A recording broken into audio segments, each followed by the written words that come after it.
ಅಮ್ಮ ತುಂಬಾ ಬಿಸಿಲಿದ್ಯಮ್ಮ, ಕಾವೇರಿಗೆ ಕಾಲು ಸುಡುತ್ತೆ ಅಲ್ವಾ? ಪರವಾಗಿಲ್ಲ ಪೂರ್ಣಿ, ಮೊದಲು ಕಷ್ಟ ಅನ್ಸುತ್ತೆ ಅಷ್ಟೇ. ಒಂದು 10 ಹೆಜ್ಜೆ ಹಾಕಿದ್ಮೇಲೆ ಸರಿ ಹೋಗುತ್ತೆ.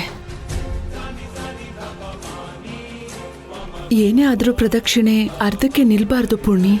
ಕಷ್ಟಪಟ್ಟು ಮಾಡಿ ಮುಗಿಸ್ಲೇ ಬಿಡು.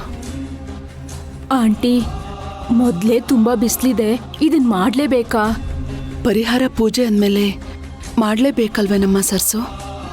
ಎಲ್ಲ ನಮ್ಮ ಕಾವೇರಿ ಒಳ್ಳೇದಕ್ಕೋಸ್ಕರ ಮಾಡ್ತಿರೋದು.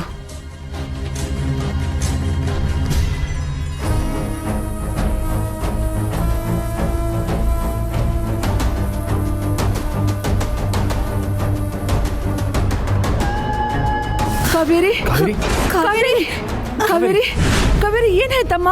ಕಾವೇರಿ, ಅಯ್ಯೋ ಕಾವೇರಿ